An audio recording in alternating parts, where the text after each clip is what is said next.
de mon bonheur, l'espérance de ma vie. Jésus, tu es ma vie et ma joie.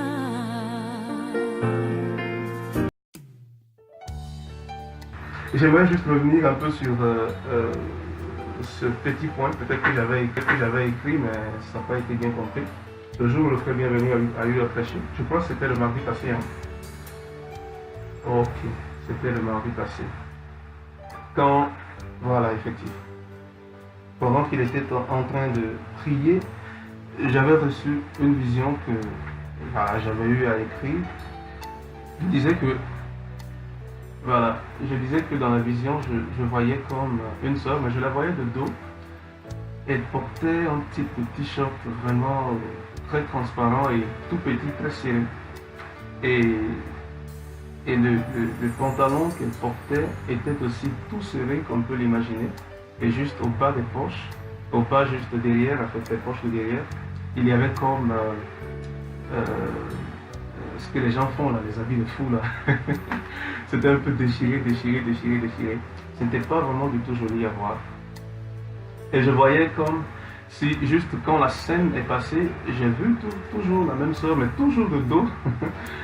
Et il y avait comme, en fait, à partir de ce qu'elle faisait, comme si quelque chose l'empêchait de recevoir quelque chose de véritable, de précieux pour sa vie. Et si vous avez un peu suivi le message que j'ai eu à écrire, j'ai parlé plus de l'intention parce que c'était là le problème d'ailleurs. C'était là le véritable problème. L'intention qu'elle avait n'était pas bonne. Et je crois que derrière cet habillement que j'avais vu, l'intention n'était vraiment pas bonne. Et ça a quelque chose à jouer avec sa relation avec le Seigneur. Alors, je crois que nous allons commencer. Aujourd'hui, nous avons juste quelques petites choses à dire. Et je crois que le Seigneur va nous aider encore. Il va nous aider. Seigneur, notre Dieu de grâce, nous te disons merci pour ce temps que tu nous donnes.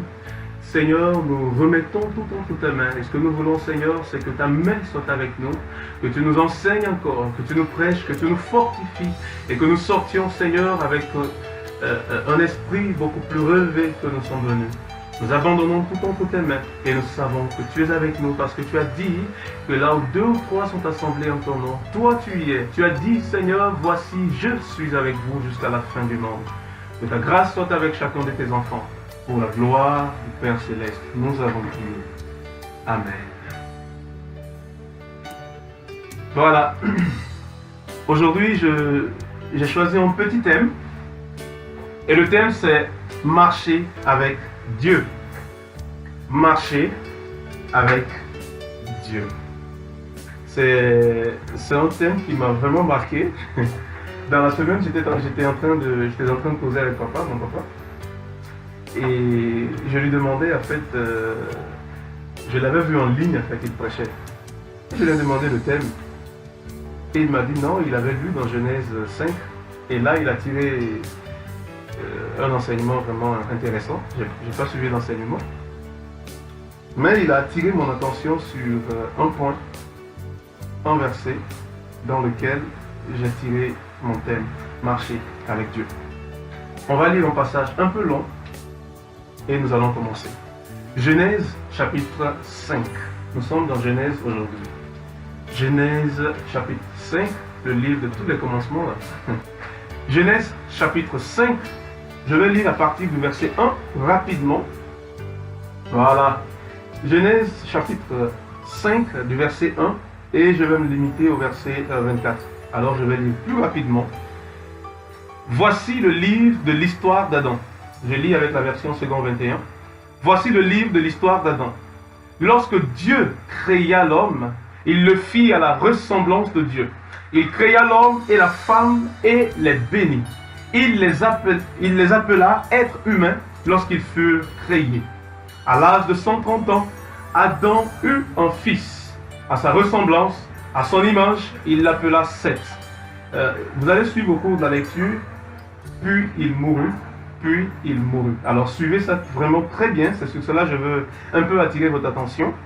Alors, au verset 4, Adam vécut 800 ans après la naissance de Seth et il eut des fils et des filles. Adam vécut en tout 930 ans, puis il mourut. À l'âge de 105 ans, Seth eut pour fils Énoch. Seth vécut 807 ans après la naissance d'Énoch, et il eut des fils et des filles. Seth vécut en tout 912 ans, puis il mourut. À l'âge de 90 ans, Énoch eut pour fils Kénan. Énoch vécut 815 ans après la naissance de Kénan, et il eut des fils et des filles. Énoch vécut en tout 905 ans, puis il mourut. À l'âge de 70 ans, Kénan eut pour fils Mahalalel. Kénan vécut 840 ans après la naissance de Mahalalel, et il eut des fils et des filles. Kénan vécut en tout 910 ans, puis il mourut. Les mêmes expressions. Après la naissance, à l'âge de 65 ans, Mahalalel eut pour fils Jéred. Mahalalel vécut 830 ans après la naissance de Jéred, et il eut des fils et des filles. Mahalalel vécut en tout 895 ans, puis il mourut. À l'âge de 162 ans, Jéred eut pour fils Enoch. Jéred vécut 800 ans après la naissance d'Enoch, et il eut des fils et des filles. Jéred vécut en tout 962 ans, puis il mourut.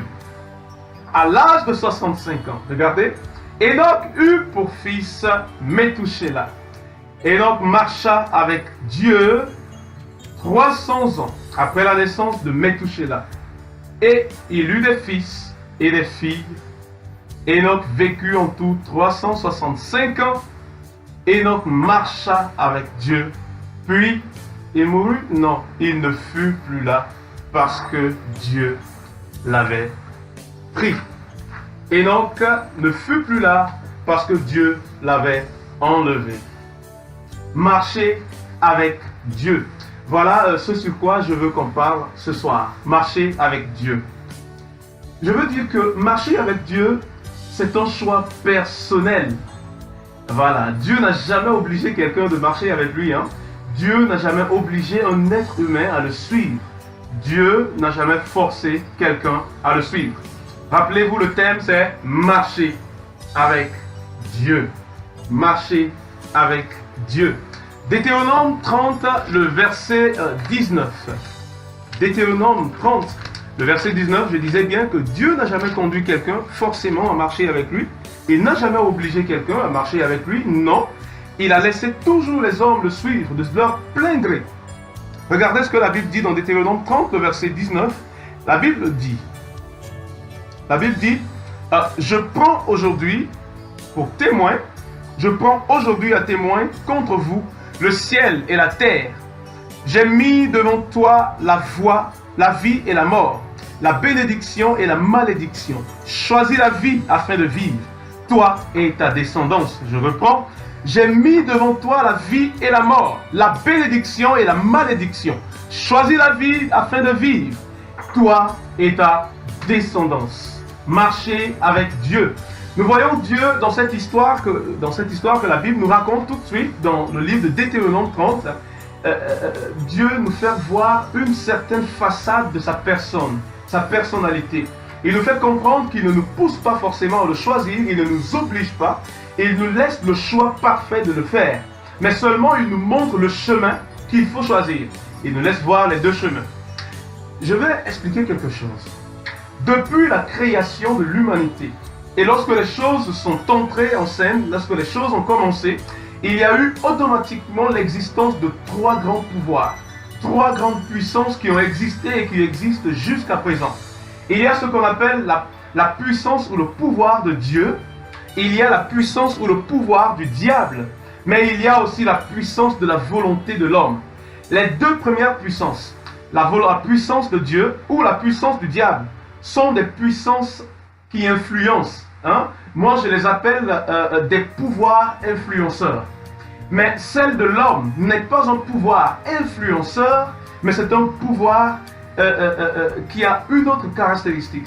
Il est capable d'accepter ou de refuser. En ce sens d'ailleurs, vous verrez que aucun de ces deux premiers pouvoirs, que ce soit le pouvoir de Dieu ou le pouvoir du diable, ne peut transcender la volonté de l'homme. Transcender, c'est aller au-delà. Transcender, C'est même, s'il faut dire dans le sens dans lequel je veux parler, obligé à. Ni Dieu ne peut obliger l'homme à, ni le diable ne peut le faire. Ils vont jusqu'à un certain niveau, mais nous laissent toujours le choix d'agir. Toujours le choix d'agir. Prenons par exemple le cas du jardin d'Éden. Dieu avait créé l'homme, il l'avait placé dans le jardin d'Éden. Nous sommes toujours avec marcher avec Dieu. Mais sur ce point, je suis en train de parler du fait que Dieu ou le diable ne peuvent pas transcender la volonté de l'homme. Ils ne peuvent pas nous obliger. Dieu a toujours laissé l'homme faire son choix. Il lui a simplement montré ce qu'il ne fallait pas faire et ce qu'il fallait faire. Très bien. Dans le jardin d'Éden, regardez le cas du jardin d'Éden. Dieu crée l'homme et le place dans le jardin d'Éden. Dieu lui donne tout ce qu'il faut. Dieu lui montre tout ce qu'il faut faire. Mais il y a quelque chose qui est là. Lorsque l'homme part pour pécher, lorsque l'homme va refuter la volonté de Dieu, Dieu lui a dit, tu ne mangeras pas du fruit de l'arbre de la connaissance du bien et du mal, sinon tu mourras. Dieu l'a dit. Alors, je disais que nous sommes à l'épisode du jardin d'Éden. Au jardin d'Éden, Dieu avait bien sûr placé la loi en disant, tu ne mangeras pas du fruit de l'arbre de la connaissance du bien et du mal, tu ne feras pas ceci, tu feras ceci. Dieu a montré sa volonté, Dieu a montré son chemin. Mais il a laissé carrément le droit à l'homme de choisir ce qu'il voulait faire. Dieu n'était-il pas là lorsque Ève touchait au fruit de l'arbre de la connaissance du bien et du mal?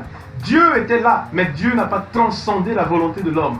La volonté de Dieu était autre que la volonté de l'homme. L'homme a jugé bon d'accepter une autre volonté. Il a usé de sa volonté pour accepter une autre volonté. Le pouvoir qu'a l'homme, c'est d'accepter, c'est d'user de sa volonté pour accepter l'une des deux volontés.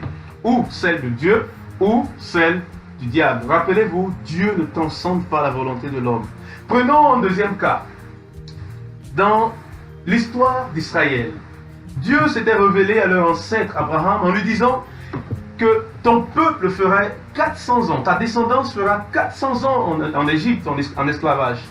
Mais lorsque le temps viendra, il y a Étienne qui explique l'histoire un peu dans Actes chapitre 7, le verset 24 jusqu'au verset 25. Il y a Étienne qui dit que lorsque le temps était venu, Dieu avait suscité au milieu du peuple un homme, un libérateur qui était Moïse. Moïse, âgé de 40 ans, alors s'était levé, il était parti, il s'est présenté à ses confrères israélites, pensant que ceux-là allaient reconnaître en lui le libérateur. Mais ils n'ont pas reconnu en lui le libérateur. Il leur a fallu encore 40 autres années. Il fallait que Moïse quitte l'endroit et parte dans le désert pour revenir. Et même quand Moïse revient pour libérer Israël, ce ne sont pas tous les Israélites qui ont quitté l'Égypte. Hein? Non, il y a certains qui sont restés. Et d'ailleurs, quand Israël sortait d'Égypte, il y a eu des Égyptiens qui ont jugé bon de suivre l'Éternel. Parce que Moïse, rappelez-vous, Moïse avait dit au Pharaon, et il laisse mon peuple, ainsi dit l'Éternel, partir servir son Dieu dans le désert. Il y a des Égyptiens qui ont dû écouter cela. Il y a des Égyptiens qui ont dû apprendre des choses que l'Éternel avait faites par les mains de Moïse, des choses que l'Éternel était capable de faire. Des Égyptiens sont sortis d'Égypte, certains, lorsqu'Israël sortait, et sont partis avec Israël dans le désert. Il y a toujours un choix à faire. Il y a un peu ce cas de l'histoire de Jonas, et les gens arrivent à penser qu'en réalité Dieu avait surpassé la volonté de Jonas. Dieu l'avait obligé. Croyez-moi, bien-aimés, c'est vrai que si vous êtes appelé à faire quelque chose, Dieu peut vous dire de faire quelque chose pour lui. Vous avez le plein droit, vous avez la pleine capacité d'accepter de faire ce que lui, il veut, ou de ne pas accepter de faire. Ça, vous avez ce droit. Dieu lui-même, là, il ne vous retire pas ce droit. Selon sa justice qu'il s'est établie, il ne vous retirera jamais ce droit. Dieu dit à Jonas, Jonas, lève-toi et pars à Ninive. Pars évangéliser ce peuple qui est perdu. Je veux les gagner pour moi. Et Jonas ne voulait pas, à cause d'un vieux contentieux qui existait entre la Syrie à cette époque et son peuple Israël. Alors, Jonas décide de partir ailleurs. Dieu envoie un poisson pour avaler Jonas, l'empêcher. Il envoie d'abord la tempête pour empêcher Jonas. Malgré cela, Jonas continue toujours. Il envoie un gros poisson pour avaler Jonas. Malgré cela, Jonas continue toujours. Et il le met dans une situation où il devait jeûner 3 jours et 3 nuits. Ça, c'est un jeûne forcé. Alors Jonas va arriver sur les côtes de Ninive. Mais jusque-là encore, la parole de l'Éternel lui est adressée une nouvelle fois. Jonas chapitre 3. La parole de Dieu lui est adressée une seconde fois en lui disant: Jonas, va annoncer ce que je t'ai dit pour Ninive. Mais je vais vous dire, Jonas était capable de refuser encore. Mais bien sûr, il n'était pas obligé. Il n'y avait pas un ange là avec son épée devant lui pour lui dire: voilà, fais vite, vas-y. Non. Vous avez toujours le droit de refuser ou d'accepter. Mais ce qui est bien, c'est d'accepter, a dit Deutéronome 30, verset 19. Dieu ne transcende pas la volonté de l'homme. Nous avons vu le cas du jardin d'Éden, l'épisode d'Israël, le cas de Jonas. Enoch, dans le passage que nous venons de lire, le passage de l'Écriture, la Bible dit qu'Enoch a fait son choix. Enoch a marché avec Dieu. Enoch pouvait suivre l'ancien exemple de ses anciens parents. La Bible dit qu'il y avait un Caïn à côté, qui avait fait du mal, qui avait joué au premier criminel. Et dans sa descendance, il y avait aussi déjà des criminels comme le petit-fils de Caïn qui s'appelait Lémec, qui avait aussi certainement tué, et lui-même il le dit, et il se vante. Et remarquez, dans cette descendance d'Adam qui est citée jusqu'à Enoch, tous n'ont pas suivi l'Éternel parfaitement comme on le pense. Mais il y a eu une personne qu'on a appelée Enoch. La Bible dit qu'au temps de Seth, lorsque Seth est né, c'est à partir de là que les êtres humains commencent à invoquer l'Éternel. Mais à un moment donné, il y a un être humain spécial. Il est spécial à cause de ce que lui a choisi de faire. Il est spécial à cause de la pensée qu'il a choisi de suivre. Il est spécial à cause de la décision qu'il s'est donnée de suivre l'Éternel. Alors lui, il était hors du commun. La Bible dit, Enoch marcha avec Dieu. Pour les autres, la Bible a continué à dire, puis il mourut. Adam, puis il mourut. Celui-ci, puis il mourut. Métouchéla, puis il mourut. Mahalalel, puis il mourut. Mais à Enoch, ce n'était pas puis il mourut. La Bible dit, puis il ne fut plus. Il marcha avec l'Éternel. L'Éternel le prit. Il y a cette différence entre servir Dieu et servir Dieu. Enoch a choisi son chemin. Nous allons arriver là. Enoch a choisi son chemin. Par-dessus ses ancêtres, au-delà de tous ses parents, Enoch a choisi son chemin. Il a choisi d'agir assez sincèrement et de mieux faire les choses. Vous devez arriver à un moment donné de la vie où vous allez choisir de faire quelque chose d'assez correct et de mieux que maintenant. Il vous faut toujours choisir. Il y a un temps pour le choix, c'est vrai. Et vous avez ce droit, et pas seulement un devoir, c'est un devoir pour votre vie. Parce que si vous ne choisissez pas, la nature va choisir à votre place. Le choix de la nature n'a jamais été le bon choix. Enoch a choisi. Je vais vous montrer une petite histoire dans la Bible. Dans 1 Roi chapitre 11, la Bible dit quelque chose. 1 Roi chapitre 11. Et j'aime souvent ce passage, j'aime vraiment ce passage. Je vais lire rapidement le passage. La Bible dit ceci. C'est par rapport à Salomon. 1 Roi chapitre 11, le verset 4. La Bible dit, à l'époque de la vieillesse de Salomon, ses femmes entraînèrent son cœur à suivre d'autres dieux.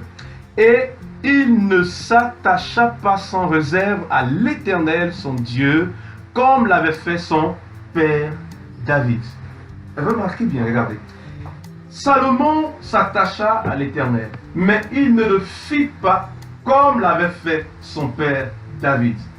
Je vous ai bien dit, il y a suivre Dieu et suivre Dieu. Il y a suivre Dieu et suivre Dieu. Il y a des choix spécifiques que l'on peut faire. David avait fait son choix de servir l'Éternel de tout son cœur, de toute son âme, de toute sa pensée, comme le disait Jésus et comme le disait la loi. Enoch avait fait ce choix. Mais Salomon avait fait un choix un peu plus léger. Le choix était dilué. Quel est votre choix? Est-ce un choix dilué?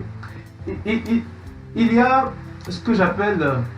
Bon, je vais laisser. Je suis en train d'écrire en fait un livre.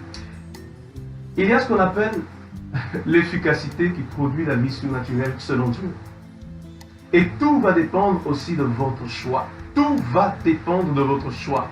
Soit vous décidez de vivre selon Dieu, de suivre Dieu de la façon dont Enoch l'a fait ou David l'a fait, ou de la façon dont Salomon l'a fait. Salomon a construit le temple du Seigneur, oui, bien sûr. Salomon n'a pas interdit le culte de l'Éternel. Salomon partait offrir des sacrifices à Dieu. Amen. Salomon faisait tout ce que certainement la loi demandait de faire par rapport au sacrifice, à l'adoration et toutes ces choses. Amen. Mais à côté de cela, Salomon n'a pas fait correctement tout ce qu'il fallait, comme David l'avait fait. Certainement dans cette descendance qui a été citée, cette généalogie qui a été citée, dans Genèse chapitre 5, il y a certainement Enoch qui a mieux fait. Amen. Et son cas a été cité de façon bien plus particulière. De façon bien plus particulière. Quelqu'un va me dire que parfois, oh non, il y a cette influence qui existe. Moi, j'accepte. L'influence existera toujours. Il y a Dieu ou le diable qui nous influence toujours. Ça ne finira pas. Ça restera là. C'est comme ça, ça y est. Dieu ou le diable nous influencera toujours. Et leur influence se fait d'une façon ou d'une autre. Dieu ou le diable peut nous influencer par nos amis. La Bible dit que les mauvaises compagnies corrompent les bonnes mœurs. Et la Bible dit aussi par le livre de Proverbes que celui qui marche avec des sages finit par être sage. Donc autrement, les bonnes compagnies vont corrompre aussi les mauvaises mœurs. Amen. Alléluia. Alors, là, il y a cette influence qui peut venir de Dieu ou du diable. Et il y a cette influence qui peut être manifestée au travers des parents. Nous avons vu dans la Bible des personnes qui ont été influencées par leurs parents. L'influence de David sur son fils Salomon a produit quelque chose. La Bible dit que lorsque Salomon est né, David lui a pris et l'a remis entre les mains du prophète Nathan, afin que Nathan puisse l'enseigner, le former dans les voies du Seigneur. L'influence de Élie, le sacrificateur, a montré quelque chose sur la vie de Samuel. Samuel n'est pas resté auprès de ses parents. Le nouveau parent de Samuel allait être Élie le sacrificateur. Alors Samuel devait rester là et grandir dans la présence du Seigneur. Élie devait l'enseigner sur des choses qu'il fallait faire et comment devait-il servir le Seigneur. D'autres voient simplement le mauvais côté d'Élie, parce que Élie n'a pas bien cadré ses enfants. Mais je vous dis, il a fallu ce Élie auprès de Samuel pour que Samuel puisse reconnaître ce qu'était la voix de l'Éternel. Samuel ne connaissait pas que c'était l'Éternel qui lui parlait. Il y a eu cette partie de l'influence. Cette influence peut venir des parents. Quelqu'un me dira, oh non, j'ai grandi dans une famille qui ne connaissait pas le Seigneur, c'est pourquoi je suis comme ça. Frère, sœur, ils ont eu leur influence à porter. Mais par-dessus ça, à un moment donné de ta vie, tu as eu ta décision à prendre. Amen. Toujours. N'avez-vous pas vu des parents qui sont assez chrétiens, qui élèvent leurs enfants de la façon dont il faut, dont ils croient, mais après que ces enfants aient grandi, ils dévient. Ah oui, ils le font. Et tandis qu'il y a des personnes encore qui grandissent sous une mauvaise influence, mais après ils servent le Seigneur de tout leur cœur. Voilà. Frère, bienvenue. Merci beaucoup. Le roi Osias. Le roi Osias. Il y a eu d'autres rois. Osias, son père, c'était qui la même pourquoi j'oublie son nom, ce monsieur? Il était un monsieur vraiment terrible. Je vous dis qu'il était vraiment terrible. Le père d'Osias, si je ne me trompe pas, laissez-moi vérifier. Le père d'Osias, c'est la personne qui a tué Ésaïe. Vous imaginez? Il a tué Ésaïe. Quand il est venu au pouvoir, je vais rapidement trouver le passage, vous allez voir. C'est dans 2 Rois 23. Je vais rapidement trouver. Quand il vient au pouvoir, il tue effectivement Ésaïe. Il tue plusieurs prophètes dans le royaume. Il ne voulait plus du culte de l'Éternel, parce que lui, c'était un païen. Parce que lui, c'était un adorateur de Baal. Il est même allé jusqu'à l'extrême de son abomination, jusqu'à construire, comment on appelle ça? C'était Josias, je veux dire. Jusqu'à construire la statuette de Baal dans le temple que Salomon avait construit. Ah oui? Dans le temple que Salomon avait construit.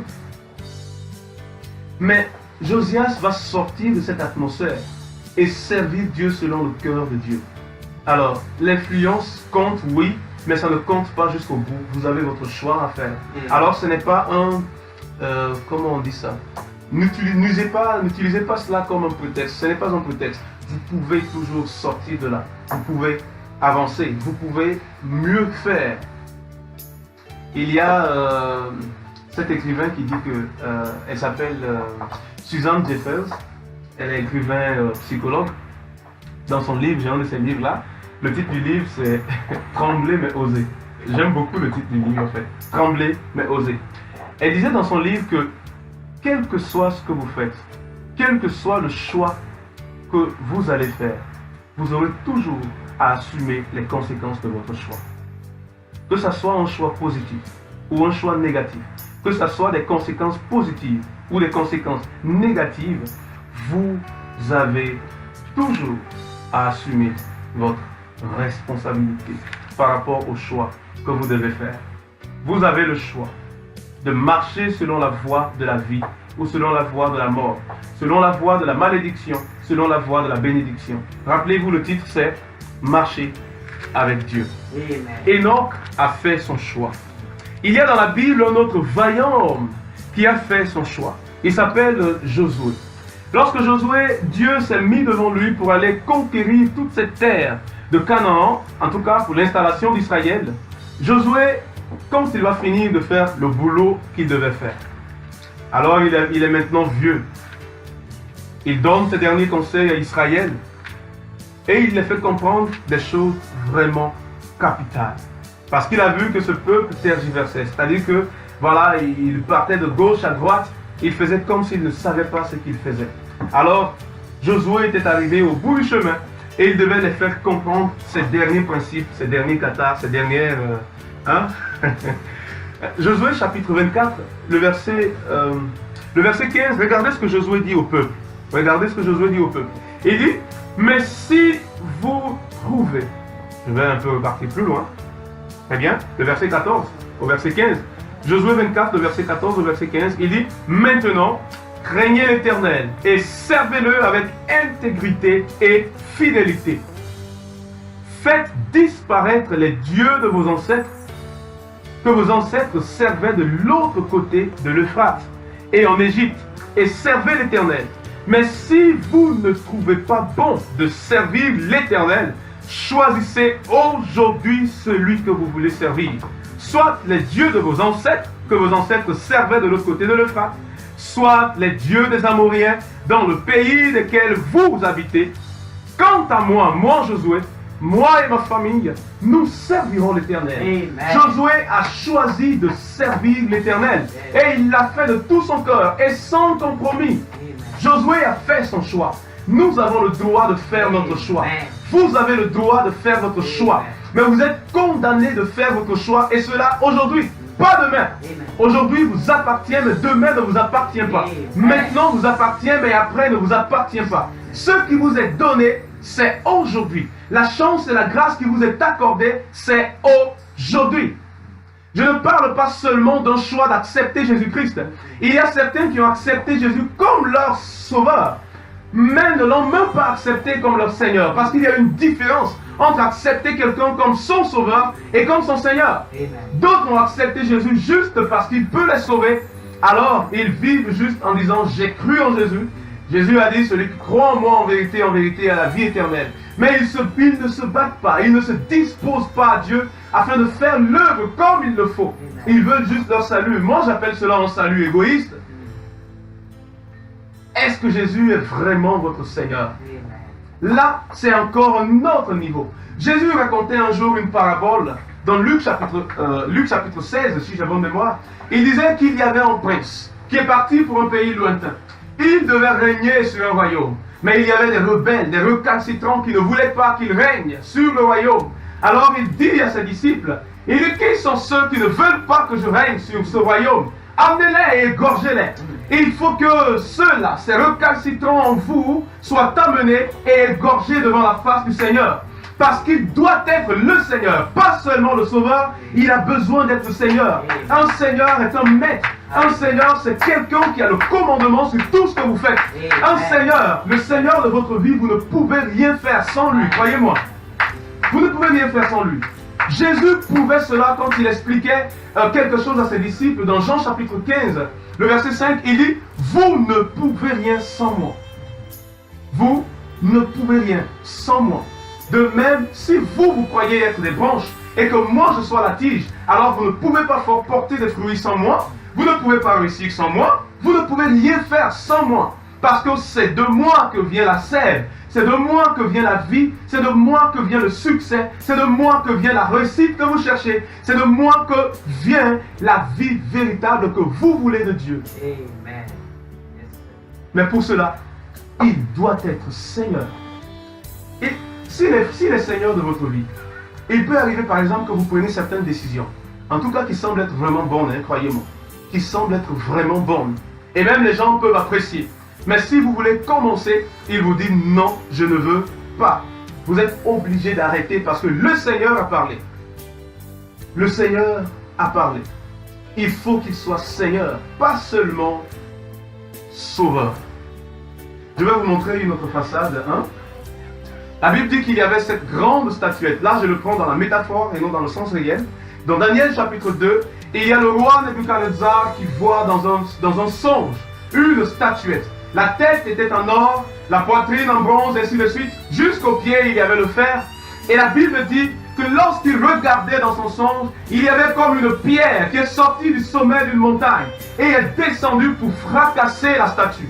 Et la statue s'est transformée en poussière, elle s'est bousillée. Et la pierre a commencé à grossir, et à grossir, et à grossir, et à remplir toute la terre, toute la vision du roi Nebuchadnezzar. Ceci, dans le sens métaphorique, ceci représente aussi la vie d'un être humain, d'une personne qui a accepté le Christ. Regardez, avant que vous n'acceptiez le Christ, il y a là le royaume de Babylone, de la confusion qui siège parfaitement. Il y a là le royaume de l'empire médo-perse qui existe, c'est-à-dire que vous voyez deux empires associés. Vous êtes de ce côté, vous êtes de l'autre côté, un doute, un cœur partagé. Mais Dieu, la Bible dit qu'une pierre est sortie du haut de la montagne. Et lorsque la pierre descend, c'est pour fracasser toute la statue. Quand la pierre Jésus-Christ descend dans un cœur, elle vient pour bousiller toute la statue. Elle vient pour bousiller tout ce qu'on appelle vie ancienne. La raison pour laquelle la Bible dit si quelqu'un est une nouvelle créature, si elle est en Christ, si elle se donne à Jésus-Christ, elle devient une nouvelle créature. Les choses anciennes sont bousillées, elles sont détruites, elles sont transformées en poussière. Et à partir de là, la pierre commence à grossir. Depuis l'âme, elle se fait voir dans le corps, elle se fait voir dans la façon de penser. La pensée est renouvelée par la puissance de Dieu. La pierre continue toujours à grossir à la place de la statue qui était là, à la place de la tête de Babylone qui était là, à la place du pied de l'empire romain qui était là. Tout cet empire de confusion. Dieu, Christ naissant dans un cœur, il naît en tant que sauveur et il grandit en tant que Seigneur et prend toute l'autorité. La raison pour laquelle Paul pouvait dire dans 2 Thessaloniciens, il dit gardez-vous purs, gardez-vous corps, âme et esprit dans cette pureté jusqu'à la venue du Seigneur Jésus. Parce qu'il ne vient pas seulement pour l'âme, il vient aussi pour votre corps, il vient pour votre esprit. La raison pour laquelle il veut sauver le corps et il prouve par la guérison qu'il accorde, il veut sauver l'âme et il donne son esprit, il régénère l'esprit.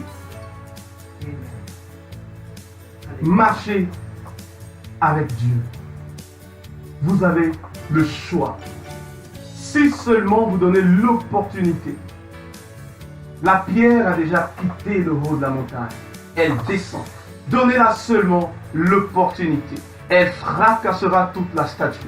Elle se tiendra par la puissance de Dieu et grandira et prendra possession de toute votre vie. Prendra possession de vos études, prendra possession de vos programmes, prendra possession de votre vie de prière. Même ce qui est faiblesse sera relevé parce que c'est la montagne qui sera visible. Christ, la montagne. Il sera une montagne dans votre vie et non une pierre. Amen. Frères, sœurs, vous avez le choix. Vous savez, arrivé à un moment donné de la vie, les parents ne sont plus là à choisir pour vous-même. C'est vous-même qui devez décider de ce que vous voulez faire. Décider de choisir le chemin qu'il faut. Décider d'étudier très bien à l'école ou pas. Décider d'accepter un boulot qu'on vous propose ou pas.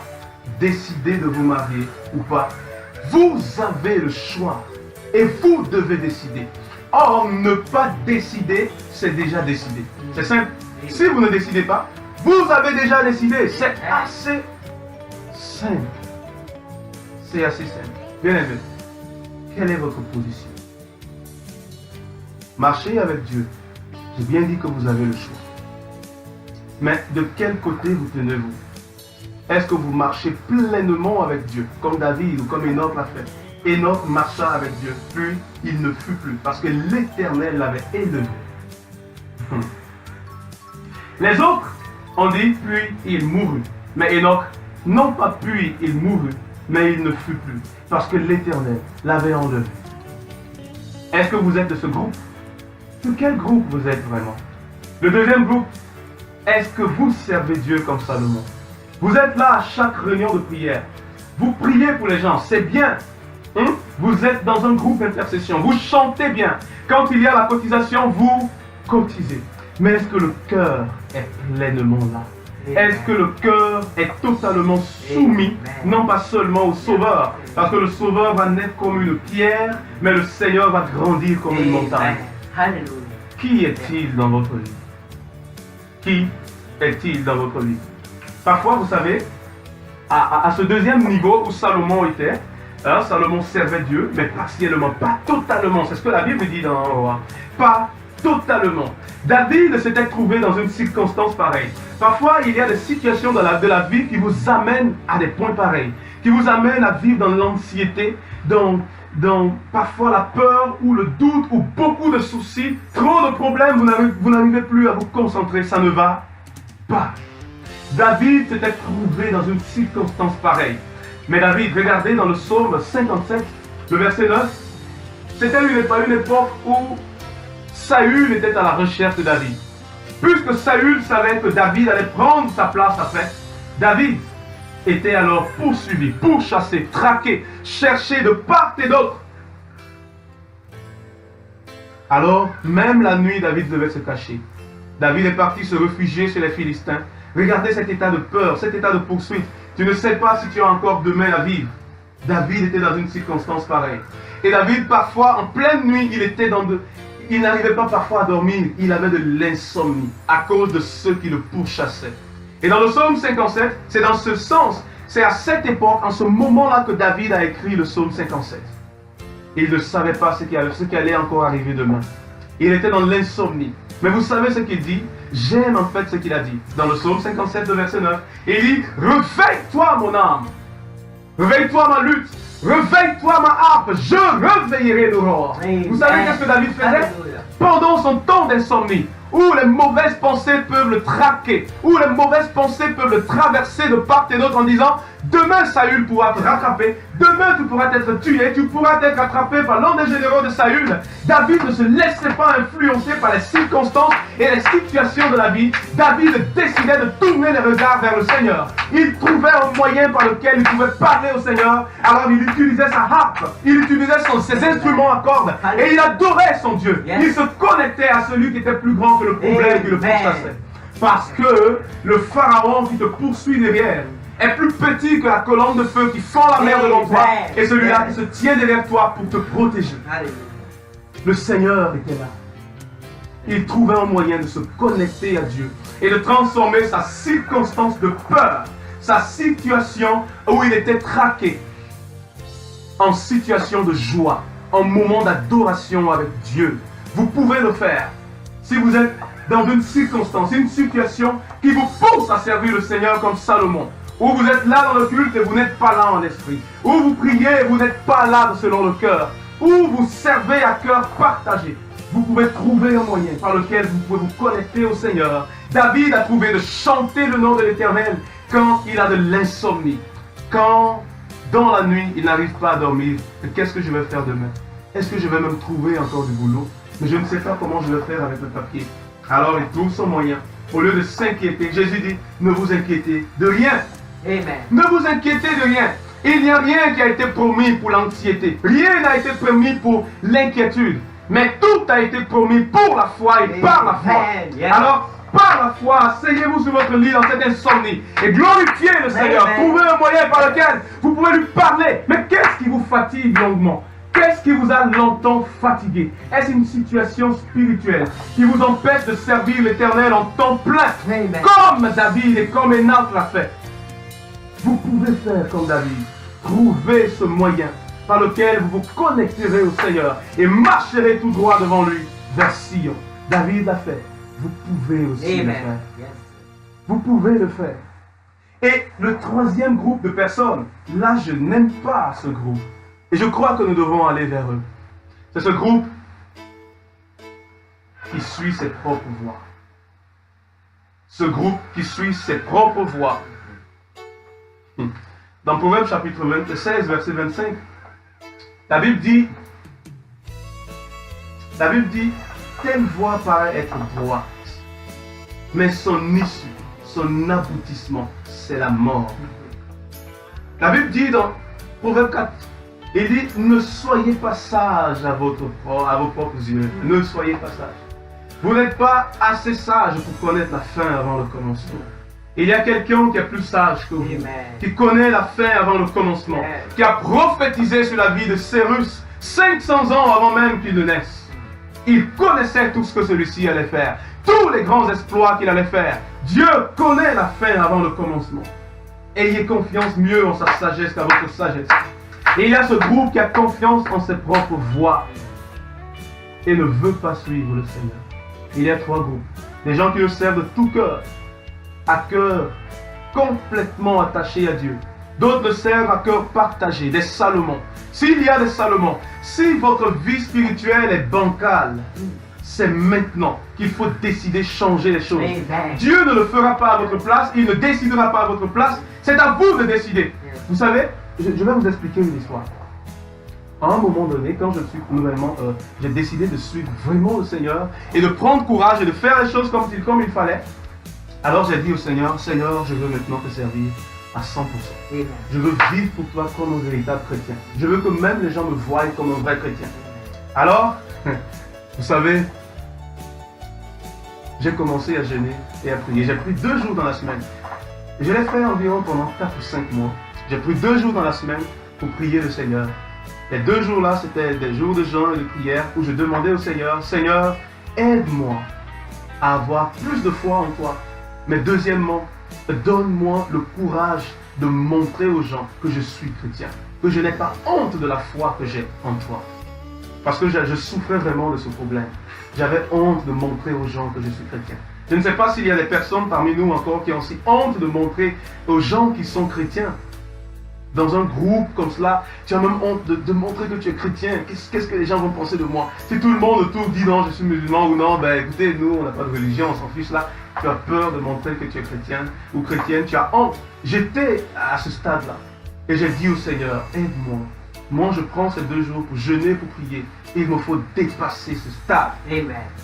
Il me faut dépasser. Et le Seigneur est venu à ma rescousse. Il m'a aidé. Et je ne suis plus à ce point. Et je suis ainsi capable d'exprimer haut et fort et publiquement que je suis avec le Seigneur. Amen.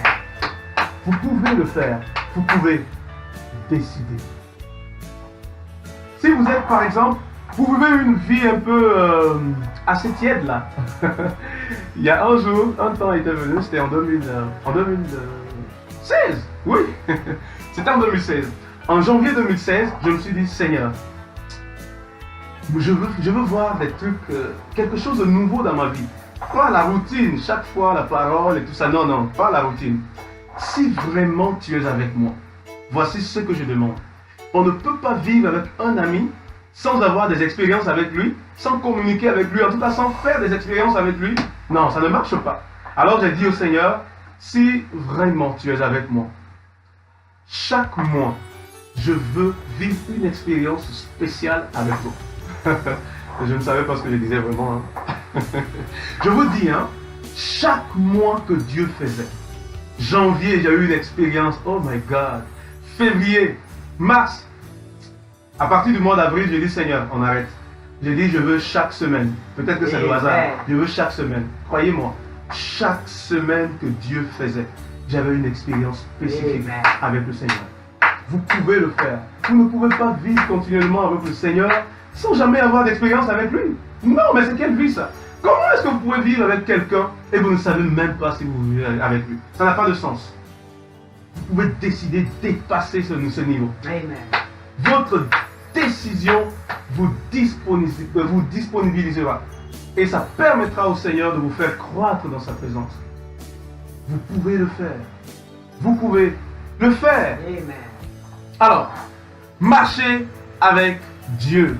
La question qu'on se pose, pourquoi marcher avec Dieu? Pourquoi? Mais pourquoi est-ce qu'il faut marcher avec Dieu? Oui, c'est vrai, Enoch a marché avec Dieu. Mais pourquoi faut-il marcher avec Dieu? Je vais un peu vous montrer un petit passage. Hein? Je ne crie pas au scandale. Hein? Je vais lire un petit passage dans 1 Timothée. 1 Timothée chapitre 2. Regardez, je vais vous faire voir quelque chose. 1 Timothée chapitre 2. La Bible dit, au verset 4, 1 Timothée 2, verset 4, la Bible dit, lui qui désire, je vais un peu aller un peu plus haut, le verset 3. Voici ce qui est bon et agréable devant Dieu notre Sauveur, lui qui désire que tous les hommes soient sauvés et parviennent à la connaissance de la vérité. Regardez bien. La volonté de Dieu est que tous les hommes parviennent à la connaissance de la vérité et soient sauvés. Alléluia. Alors,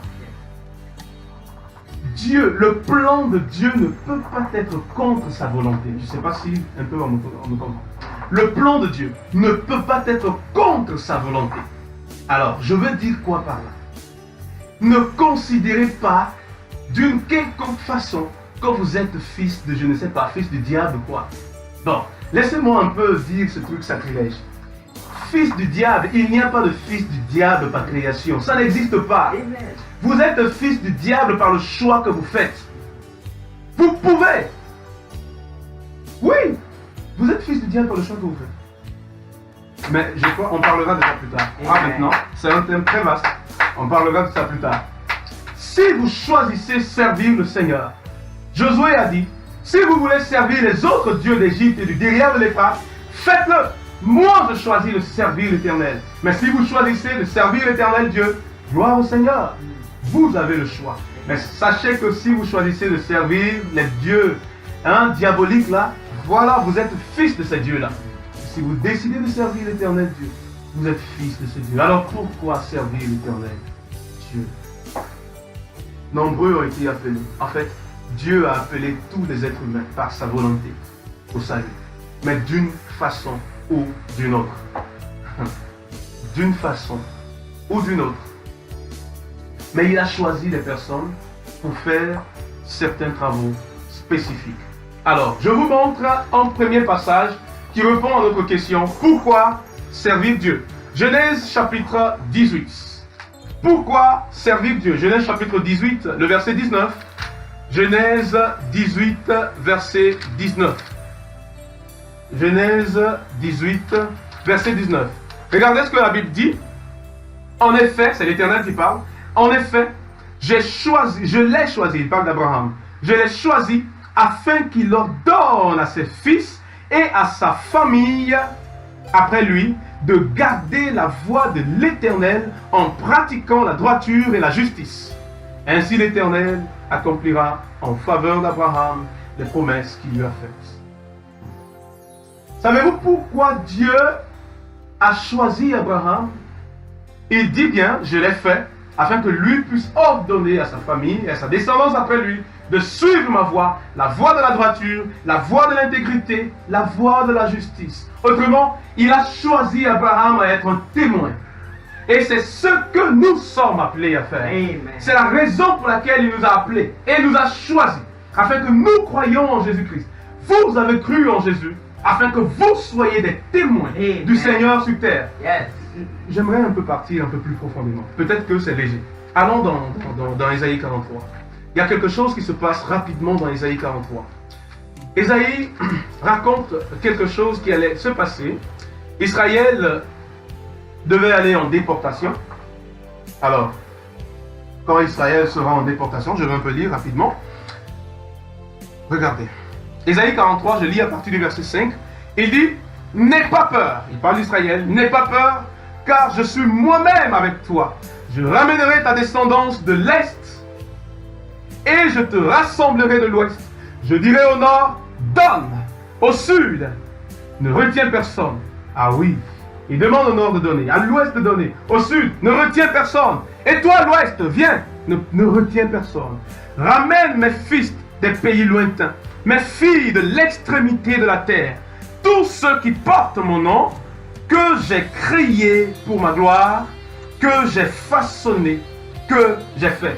En fait, là, je vais continuer, j'arrive à mon point, mais là, ce passage parle, d'Israël qui devait aller en Babylone, et Israël devait y passer 70 ans, mais à partir de là, Israël dispersé de part et d'autre dans l'empire babylonien. Alors l'Éternel promet par la bouche du prophète Ésaïe que quand le temps viendra, moi l'Éternel, j'appellerai mon peuple, celui sur qui mon nom est invoqué, depuis l'ouest. Ceux qui sont à l'ouest devront venir, ceux qui sont à l'est devront venir, ceux qui sont au nord, au sud, afin de se rassembler là, dans cet endroit que moi j'ai choisi. Mais ça rappelle aussi un jour, lorsque Christ viendra dans sa gloire. Mais avant de venir dans sa gloire, il devra rassembler d'abord son peuple. Amen. Nous reviendrons, nous parlerons de toutes ces choses. Mais quand cela arrivera, de l'autre côté en Allemagne, il tirera des personnes. De l'autre côté en France, il tirera des personnes. En Chine, de part et d'autre à travers le monde. En Afrique, il tirera des personnes. Il dira à l'ouest, donne-moi mes enfants. Au sud, donne-moi mes enfants. De part et d'autre, pour aller se rassembler dans sa présence.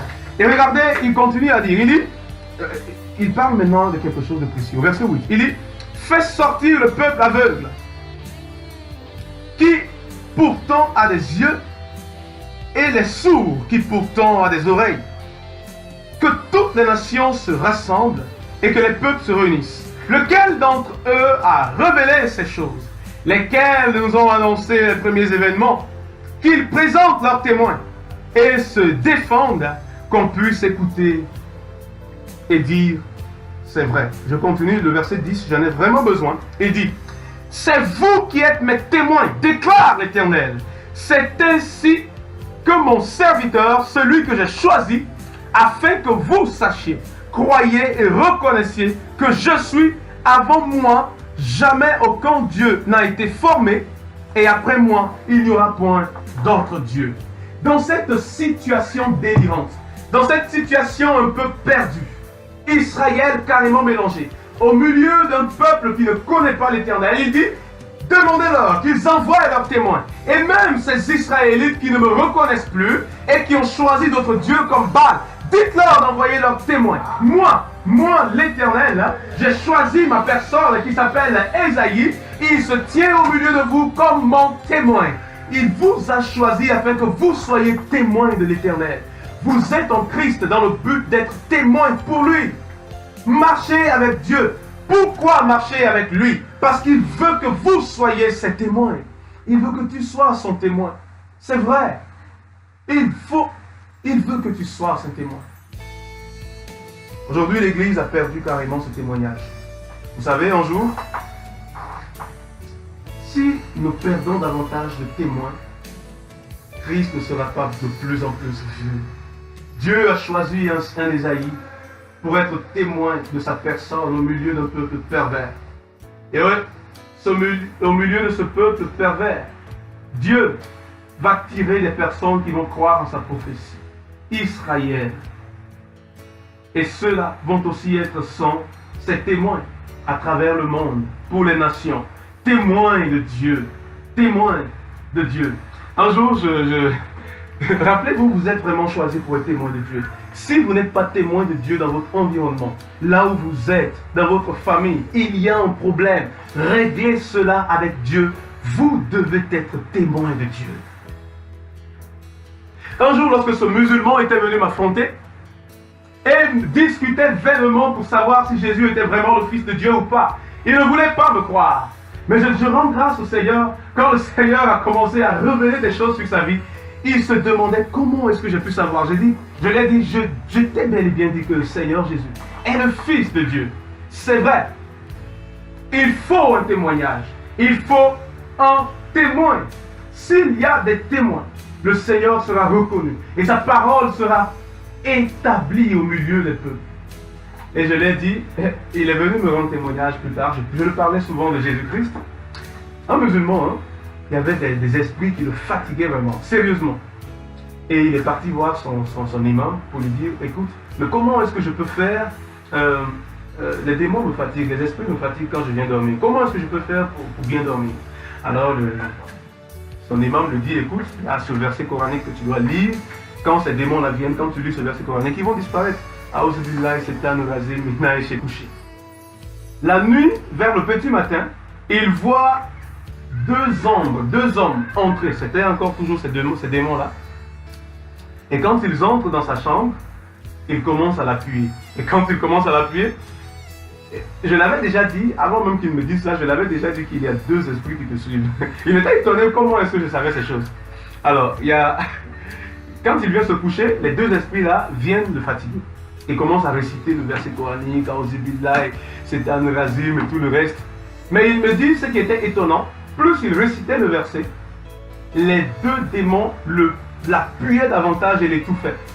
Ah, il a su qu'il fallait changer de méthode. Il a commencé à chercher à dire Jésus, Jésus aide-moi. Quand il prononce Jésus, les deux, et il dit ce qui était étonnant, quand il a dit Jésus, les démons ont sauté, ils se sont éloignés de lui. Et il dit, il regardait les deux esprits qui se disaient entre eux, mais qu'est-ce qu'il a dit? Et il voulait encore s'approcher davantage. Il a commencé à crier en disant, Jésus au secours, Jésus viens m'aider. Et il me dit que les esprits là ont fui. Et quand ils ont fui, il a retrouvé la paix dans sa maison. Il me dit, maintenant, personne ne peut me dissuader de la puissance de Jésus. J'ai dit, oui, Jésus est vraiment puissant. Il faut qu'il y ait des témoins. Et pour être des témoins, vous devez susciter la confiance des gens. Susciter la confiance du monde. Oui. Regardez. Vous savez pourquoi Paul disait à l'église de Corinthe, dans 1 Corinthiens 11, il dit, imitez-moi comme je suis imitateur de Jésus. Vous savez pourquoi? À cette époque, il n'y avait pas de Bible. À cette époque, Jésus n'était plus là. L'église de Corinthe, c'était dans le monde païen de l'autre côté. Peut-être qu'il parlait même le grec. Alors, la seule personne qu'ils connaissaient, qui leur avait prêché l'évangile, qui leur avait gagné pour Christ, c'était Paul. C'était Paul, le chef. Paul, l'apôtre. La seule chose que Paul pouvait les montrer, le seul Jésus que Paul pouvait les montrer, c'était lui. Jésus était en lui. Alors il le montrait par sa façon de vivre. Rappelez-vous, Paul a passé 2 ans à Corinthe. Et il venait là-bas de temps en temps pour prêcher et continuer son chemin aussi. L'exemple qu'il pouvait montrer, c'était le Jésus pour eux. Il dit, imitez-moi comme je le suis de Christ. Parce qu'il était un témoin parfait de Jésus. Est-ce que nous sommes des témoins? Es-tu un témoin parfait de Jésus? Est-ce que tu peux dire à quelqu'un, imite-moi comme je le suis de Jésus? Est-ce que même tu es imitateur de Jésus? Es-tu comme Enoch, comme David ou comme Salomon? Imitez-moi. Paul était une Bible vivante. Paul disait dans 2 Corinthiens 3, il dit que nous écrivons des lettres. Mais les lettres que nous écrivons ne sont pas des lettres qui sont écrites avec de l'encre sur des pierres ou sur du papyrus ou je ne sais pas sur quoi. Ce que nous écrivons, nous l'écrivons avec l'encre de l'esprit sur des cœurs de chair, notre cœur, pas des pierres, pas sur le papier. Et Paul lui-même le prouvait. Il dit, nous n'avons pas besoin de faire de lettres de recommandation. Nous nous recommandons nous-mêmes. Notre vie prouve déjà qui nous sommes. Arrivons à ce niveau où on peut dire, imitez-moi comme je le suis de Christ. En le faisant, nous sommes témoins du Seigneur qui nous a appelés. Vous savez, le malheur aujourd'hui, c'est que l'Église a perdu son poids. L'Église a perdu l'impact qu'elle devait avoir sur la société. Au lieu d'impacter la société, l'Église a fini par être influencée par la société. Complètement influencée par la société. Cette Église qui devait vaincre. Cette Église qui, par Jésus, pouvait aussi dire, comme Jésus l'a dit, j'ai vaincu le monde. C'est une Église qui est dans une décadence totale, une déchéance totale. Une Église qui perd davantage sa force. Où est partie l'influence? Où est partie l'importance qu'avait la puissance et la grâce de Christ au milieu de l'Église? Vous savez, l'Église ressemble un peu à Lot à Sodome et Gomorrhe. La Bible dit que Lot était assis, il était là, la Bible le considère comme juste dans le livre de Pierre. La Bible le considère comme un juste. Mais Lot au milieu de ce peuple à Sodome, là-bas, s'était tellement familiarisé avec ce peuple. Au lieu d'impacter ce peuple, il s'était laissé impacter, avoir le style de ce peuple, les façons de faire, de penser, d'agir de ce peuple. Il était carrément influencé. Il n'a pas pu exercer son influence. Alors il a perdu toute crédibilité. Il ne pouvait plus être un témoin crédible du Seigneur. La raison pour laquelle, lorsque les deux anges disent à Lot, ils disent, Lot, est-ce que tu as des gendres ici dans cette ville? As-tu des filles ou qui que ce soit, des parents? Parle leur dire de sortir de la ville parce que nous allons détruire la ville. Vous savez ce que Lot a fait? Lot est parti voir ses gendres. Dans Genèse chapitre 19, le verset 4, le verset 14. Lot est parti voir ses gendres pour leur dire, écoutez, sortez de cette ville parce que l'Éternel va détruire la ville. Mais la Bible dit que ses gendres ne l'ont pas cru. Les maris des fiancés de ces filles-là ne l'ont pas cru. La Bible dit qu'ils ont pensé que Lot plaisantait. Donc Lot était devenu un plaisantin. Les paroles de Lot n'avaient plus de pouvoir. Il avait perdu la crédibilité qu'il fallait. Et là, il ne pouvait pas devenir un témoin fidèle, véritable auprès du peuple. Est-ce que nous avons encore notre crédibilité auprès de ceux vers qui nous allons pour annoncer l'évangile? Est-ce que nous avons cette crédibilité dans notre famille, à côté avec nos amis qui ne connaissent pas le Christ? Est-ce qu'ils peuvent avoir confiance en nous? Est-ce qu'ils peuvent dire, ah lui, quand il dit cette chose, ah vraiment, il faut prendre ça au sérieux parce que certainement c'est Dieu? Ou bien est-ce qu'ils diront, oh laisse tomber? L'autre avait perdu sa crédibilité. L'Église aussi a perdu sa crédibilité. C'est vraiment clair. L'Église a perdu sa crédibilité. Vous savez, un jour, j'étais allé prier. C'est quelque chose qui m'avait vraiment marqué, croyez-moi. J'étais allé prier. Et quand j'étais en train de prier, le Seigneur m'avait pris dans une vision. Et dans la vision, écoutez vraiment bien. Dans la vision, un homme était venu me parler, me faire comprendre certaines choses. C'est comme si j'avais été transporté dans un temps un peu plus ancien. C'était quand même très bizarre, c'était vraiment étrange. J'étais comme si j'étais ramené comme à l'époque de Jacques. Jacques, le frère de Jésus, voilà, Jacques. Et un homme est venu pour me faire comprendre des choses. Il m'expliquait la cause de la froideur de l'Église. Et il disait, à l'époque de Jacques, l'Église commençait à être aveugle. L'Église commençait à avoir un évangile traditionnel, culturel.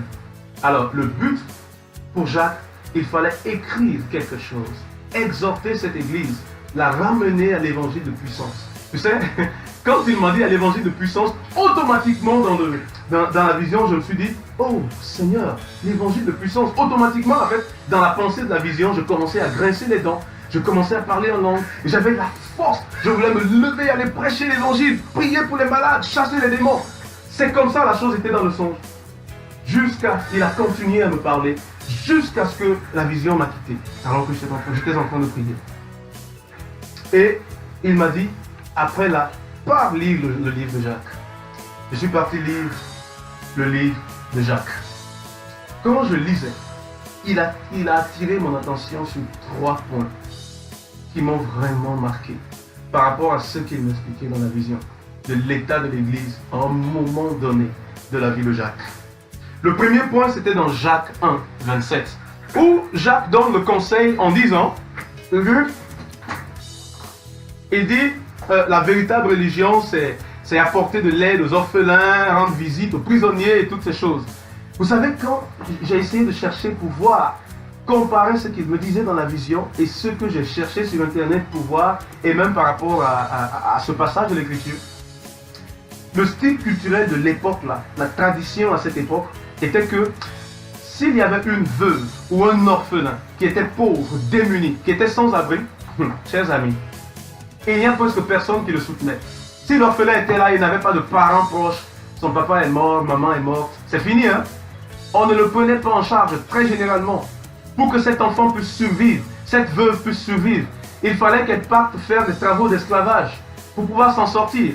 Et jusqu'à l'époque de Jacques, ça perdurait encore. Oh my God! J'ai compris la raison pour laquelle même Jean-Baptiste, après la mort de son père et sa mère, devait aller dans le désert pour servir l'Éternel, rester là, grandir là-bas dans le désert, parce qu'il ne devait pas rester là faire ses travaux d'esclavage, il devait s'apprêter.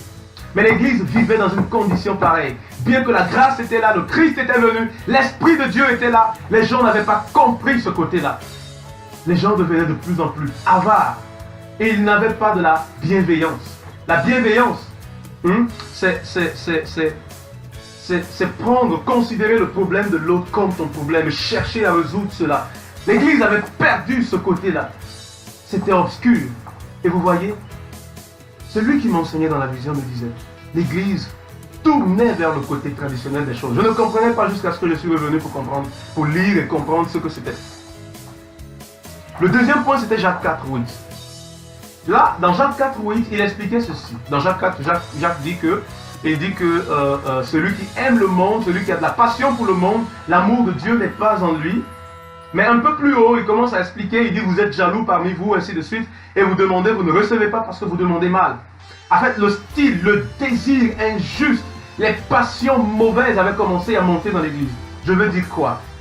Quelqu'un pouvait demander quelque chose à Dieu, mais par jalousie, parce qu'il a vu son frère qui a la chose, il veut aussi le faire par esprit d'orgueil. L'orgueil était entré dans l'église, c'était devenu une église d'enfants spirituels.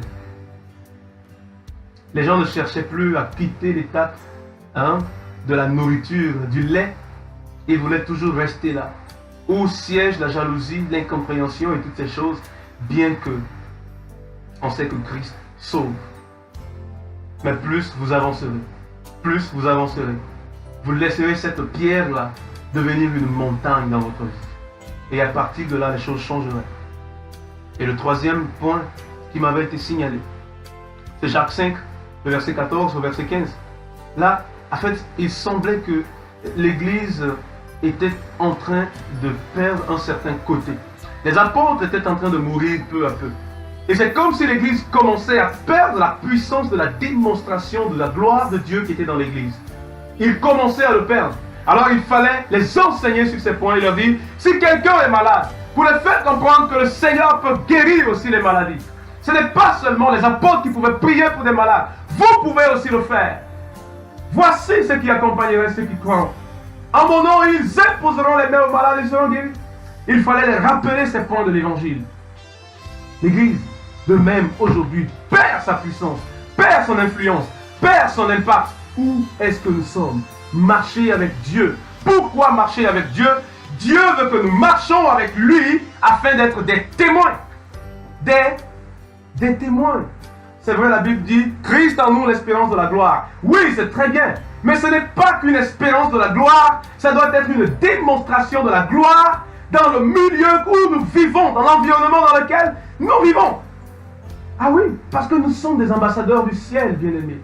Si vous croyez être appelés de Dieu, appelés au salut, vous êtes aussi appelés à le servir. Vous devez être, non pas un contenant, non pas un sac d'espoir de la gloire, mais une manifestation de la gloire aussi. Comment alors pouvons-nous marcher avec Dieu?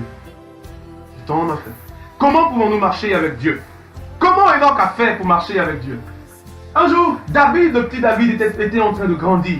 Il grandissait et il se posait maintes questions. Quand il lisait l'histoire d'Enoch, il disait « Waouh, Enoch a marché avec Dieu, puis il fut enlevé. Que c'est beau !» Alors, il cherchait à mieux faire avec Dieu. Il se posait des questions. Comment Enoch a-t-il fait? Mais comment est-ce que je peux mieux marcher avec Dieu?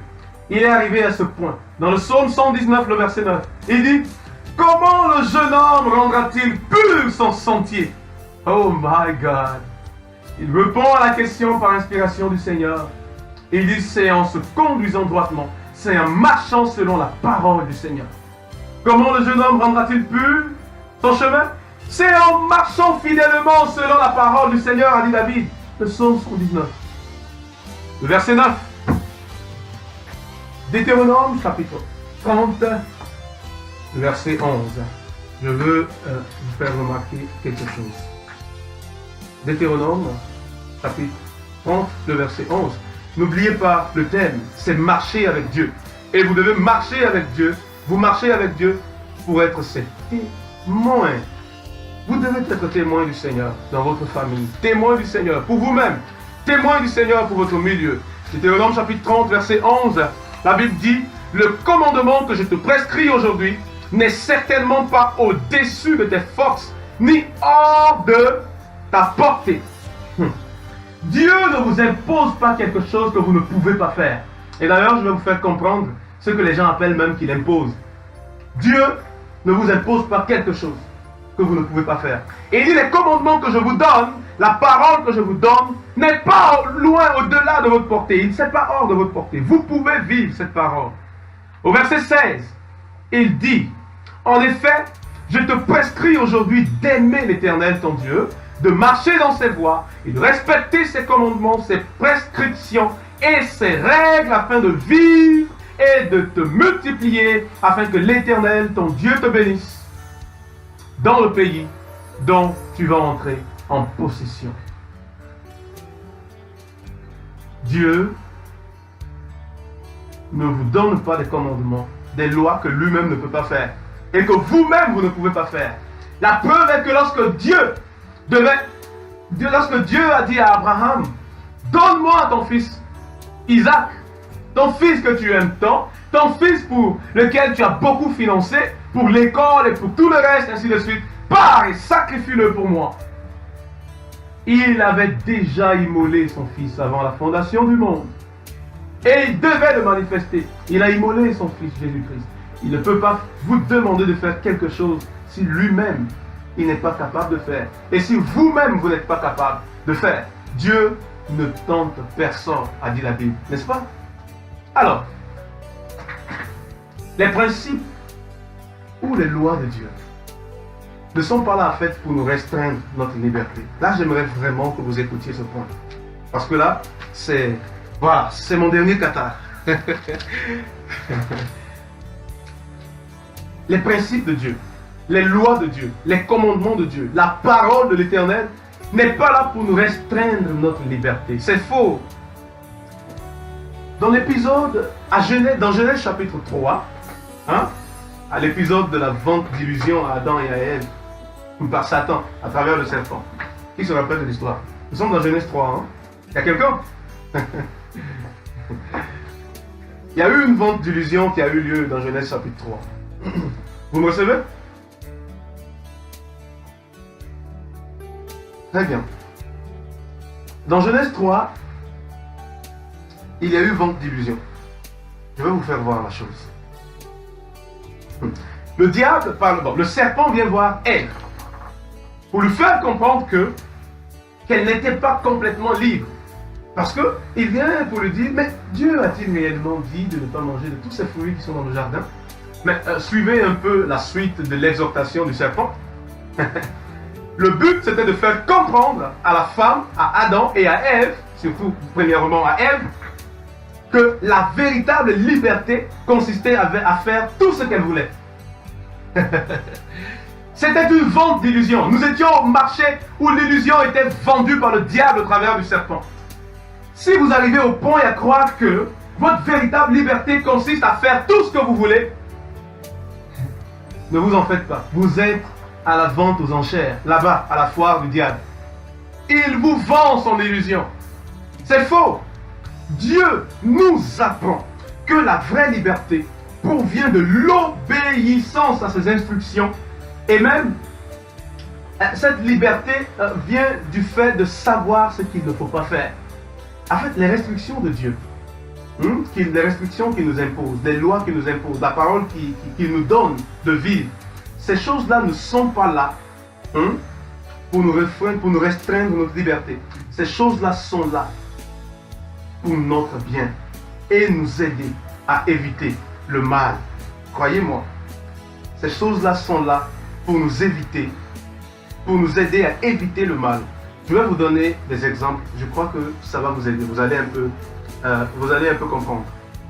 Par exemple, quelqu'un va dire, oh non, les lois de Dieu, je n'aime pas, je ne veux pas le christianisme, je ne veux pas vraiment complètement m'adonner à Dieu, parce que là, il y a un problème, eh bien, il y a trop de lois, tu ne dois pas faire ça, c'est compliqué. Je ne peux pas le faire. Non, ces lois ne sont pas là. Dieu n'est pas un père méchant. Je vous donne un exemple. Est-ce que, c'est vrai, vous êtes carrément libre? Nous sommes libres de traverser la route en ne regardant ni à gauche ni à droite au moment même qu'un véhicule vient, n'est-ce pas? On est bien libre de traverser la route. On a cette liberté. Nulle part il n'est écrit dans une loi d'un État que, ben, écoutez, avant de traverser la route, il faut regarder à gauche et à droite, sinon on te met en prison. Non. Mais, nous ne sommes pas obligés de nous faire ramasser par un véhicule afin de savoir, de prendre conscience que traverser la route sans regarder à gauche et à droite est mauvais. Ce serait stupide à faire. Alors, quand Dieu nous dit non, ne traverse pas cette route comme ça, fais attention, c'est pour notre propre bien. Quand maman dit à son fils ne traverse pas la route sans regarder à gauche et à droite pour voir si un véhicule vient, c'est pour juste l'aider. Parce que cette liberté qu'il a de faire ce qu'il veut peut être un piège pour lui. Si l'enfant ne regarde pas à gauche et à droite, si l'enfant traverse la route pendant que le véhicule vient, il sera renversé et cette liberté sera d'ailleurs hospitalisé. Il sera à l'hôpital avec les pieds cassés. Alors là, il y a un problème. Il n'est plus libre comme il fallait. Peut-être que l'exemple n'est pas clair. Je vous donne un autre exemple. Dans le jardin d'Éden, la Bible dit que Dieu avait placé l'arbre de la connaissance du bien et du mal et l'arbre de la vie. Les deux arbres étaient là. Mais dans Genèse chapitre 2, le verset 17, Dieu n'a pas interdit de manger de l'arbre de la connaissance et de l'arbre de la vie. Dieu a ordonné de ne pas toucher à l'arbre de la connaissance du bien et du mal. C'était l'interdit. Mais regardez ce que la Bible dit. Au verset 22 de Genèse chapitre 3. Dès que l'homme touche à l'arbre de la connaissance du bien et du mal, qui était l'interdit, alors ce qui lui était permis, lui est interdit automatiquement. Je vais m'expliquer. Ce qui était permis à Adam et Ève leur était déjà refusé parce qu'ils avaient touché à ce qui était interdit. Amen. L'arbre de la connaissance du bien, l'arbre de la vie n'était pas interdit à Adam et Ève. Mais l'arbre de la connaissance du bien leur était interdit. Dès qu'ils touchent à l'arbre de la connaissance du bien et du mal, Dieu dit dans Genèse 3, 22, maintenant qu'ils ont touché à l'arbre de la connaissance du bien et du mal, alors empêchons-les de toucher à l'arbre de la vie. Amen. Peut-être que vous n'avez pas encore compris. Je reviens. Supposons que nous sommes dans un pays et les lois du pays disent que le crime est interdit. Ok? Le crime est interdit. Il n'y a pas de problème. Alors, je suis vraiment libre. Hein? Je suis libre, j'ai ma liberté, je pars là où je veux, je fais tout ce que je veux. Mais s'il arrive, l'interdit dans ce pays, c'est quoi? C'est le crime. Si je touche au crime, si j'arrive à commettre un crime, ma liberté qui m'était permise m'est automatiquement privée. Je suis privé de cette liberté. Je ne sais pas si vous voyez bien la chose. J'étais capable de me promener partout, mais puisque j'ai commis le crime, c'est terminé. Ma liberté qui m'était donnée m'est ôtée. L'arbre de la vie était ôté à Adam et Ève parce qu'ils avaient touché déjà à l'autre. Vous savez, Dieu les interdisait de toucher à l'arbre de la connaissance du bien et du mal. C'était pour leur bien, afin qu'ils puissent jouir continuellement de l'arbre de vie et du reste du jardin. Ils ont touché à l'interdit, ils ont même perdu leur jardin. Ils ont été chassés du jardin. Il y a certaines choses que vous ferez dans la vie. Dieu vous place des lois, des prescriptions, afin que vous sachiez ce qu'il ne faut pas faire. Si je sais ce que je ne dois pas faire, je vivrai correctement. Parce que vivre sans une loi, penser que c'est de la liberté, c'est faux. C'est du libertinage, c'est de l'esclavage. Parce que vous ne savez pas s'il y a un tout là ou une force de l'autre côté. Vous tomberez à coup sûr. Mais si j'ai une loi qui me dit ne faites pas ça, de l'autre côté il y a une force, mais vous pouvez vous conduire de ce côté-ci, marcher de cette façon-là, alors je sais que je suis libre. Aussi longtemps que je vivrai correctement par rapport à cela. Dieu est là pour nous accorder notre liberté. Peut-être que ce n'est pas compris. Je reviens encore. Je dis bien que les principes de Dieu qu'il nous donne, en fait, ce ne sont que par ces principes-là qu'on peut marcher avec Dieu. Le thème, c'est marcher avec Dieu. Amen. Pourquoi marcher avec Dieu? Afin d'être ses témoins. Mais comment est-ce qu'on peut marcher avec Dieu? David a répondu à notre question. Il dit, c'est en se conduisant fidèlement selon la parole de Dieu. Mais pourquoi cette parole de Dieu, ces principes-là, est-ce que ça ne nous fatigue pas, ça ne restreint pas notre liberté? Non, ça ne restreint pas notre liberté. Au contraire, ça nous donne plus de liberté. Ça nous montre ce qu'il faut faire et ce qu'il ne faut pas faire, afin que nous vivions assez consciemment. Regardez. La Bible dit que tu ne commettras pas de fornication ni d'adultère. D'autres vont dire que c'est une loi imposée, ça le fatigue. Frère, sœur, ce n'est pas... Laissez-moi déborder. Ce n'est pas une loi imposée qui va vous fatiguer en fait. Vous savez pourquoi Dieu dit ça? Dieu, lui, n'a pas de corps, donc voilà. Mais il dit ça pour votre propre bien. C'est-à-dire, je m'explique. Regardez dans votre jeunesse. Vous n'êtes pas encore marié, par exemple. Et vous vivez déjà, vous faites de votre quotidien la fornication. Le jour où vous aurez votre mari ou votre femme, puisque vous avez déjà goûté à plusieurs plats, alors le plat que vous aurez dans le foyer, vous allez comparer ce plat aux autres plats que vous avez eu déjà à goûter. Et là, et s'il arrivait que les plats que vous avez goûtés de l'autre côté sont plus doux que ce qui est déjà là, vous voyez, vous vous mettrez dans l'embarras, dans une comparaison qui va vous contraindre et qui vous créera trop de problèmes. Dieu, par amour pour nous, nous dit non, ne faites pas ça. Parce que ça peut créer problème de l'autre côté. Ok, vous avez vécu correctement, vous êtes marié. Mais Dieu dit, l'adultère, c'est pas bien. Pourquoi l'adultère, c'est pas bien? Mais Dieu, tu nous restreins trop notre liberté, laisse-nous vivre comme on veut. Non. Si vous goûtez un autre plat, et s'il arrivait que ce plat est mieux que le plat qui est à la maison? Mais c'est bon. Vous créez des problèmes. Vous ne serez plus satisfait en fait. Parce que si je ne connais que 10, pour moi après 10 il n'y a plus rien. Et que j'arrive à découvrir qu'il y a 11 et qu'il y a 20, qu'il y a 30, je serai tenté maintenant d'aller vers 11, 30, 20, ainsi de suite. Ah oui, je serai tenté. Mais pourquoi se tenter soi-même?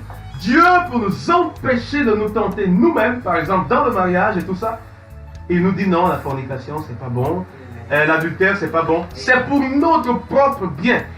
La parole de Dieu n'est pas là pour nous restreindre notre liberté, mais pour nous donner au contraire la liberté. Nous faire savoir ce qu'il faut faire et ce qu'il ne faut pas faire. Je vais vous lire un passage, vous allez comprendre. Peut-être que ce n'est pas encore compris. Je vais plus entrer en profondeur. Je suis à la fin. Deutéronome 22.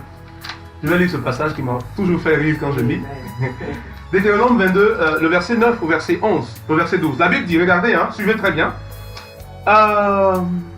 Tu ne sèmeras pas diverses semences dans ta vigne.